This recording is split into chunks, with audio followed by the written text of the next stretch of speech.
সবাই তো শবে বরাত বলে, কিন্তু হুজুর কেন নিষেধ করলেন একটু খেয়াল করে দেখুন। সাহাবীরা শবে বরাত পালন করেছে। শবে বরাত শব্দটা কোনো হাদিসেই নাই। নিসফে সাবান বলে হাদিসে শব্দ এসেছে। সাবানের 14 তারিখ সেই রাত্রিতে আমাদের দেশে আবার কিছু লোক আছে, মেয়ে আছে, মেয়েদের হাদিস। আমাদের সমাজ তো অর্ধেক শেষ হয়ে গেল খালার হাদিসে আর দাদির হাদিসে আর নানির হাদিসে, হাদিসুন নিসায়। আমাকে একজন আজকে ফোন করেছে, হুজুর শবে বরাতের গোসলটা কি করব? আমরা তো সমুদ্রে গিয়ে ডুবে মর। এই মৌলবীরা আছে, শবে বরাতের গোসল বলে দেখতো আমাকে কি গোসল আছে। অনেকজন বদনাই পানি নিয়ে হুজুরের কাছে মসজিদে যায়, শবে বরাতের গোসল করব, পানিটা পড়ে দেয় ইন্দুর মারা বিষ দিলেও মরু। শবে বরাতের গোসল কোথায় পেলি? ভিত্তিহীন, হাদিস কুরআন মোতাবিক নয়, কেউ দেখাতে পারবে না। আমার অনেকজন বলছে শবে বরাতের রাতে আমাকে একজন বলছে কি নামাজ পড়বো, তাকে কি উত্তর দেবো বলুন? মায়েরা, খালারা, ও বলছে তোর কত হলো? ওই জন্য তো অনেক খালা বলে তোর কত হলো?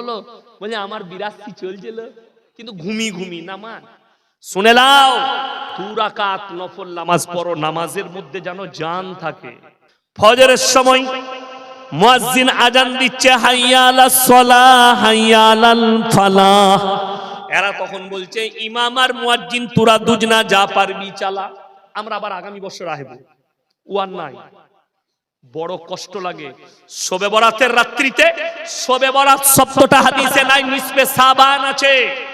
এই উদ্দেশ্য করে হালুয়া রুটি বেদাত, এই উদ্দেশ্য করে হালুয়া রুটি খাওয়া হারাম নয়, আপনি রোজ খান, কোনো অসুবিধা নেই, কিন্তু শবে বরাতের দিনে হালুয়া রুটি করতে হবে, কিন্তু শবে বরাতের দিনই করতে হবে এরকম হাদিসে আর কোথাও কিছু নেই।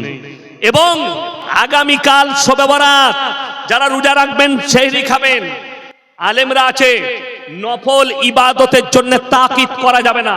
ইমানদারির সঙ্গে বলে আপনাদের এলাকায় মসজিদে কোনদিন রমজান মাসে ইমাম এলান করেছে মুয়াজ্জিন যে একটা রোজা কেউ যদি নিজে থেকে ছেড়ে দেন, সারা জিন্দেগি রোজা না রাখলে রোজার মাসুল দিতে হবে? ভাই, রোজা ফরজ, রোজা কেউ ছাড়বেন না, কোনদিন এলান হয়? হয় না। অথচ এরা শবে বরাত নিয়ে মারামারি করে, হুজুর আপনি রোজা রাখেননি? আমরা না মা, রোজা রাখিনি, নাস্তা করছি।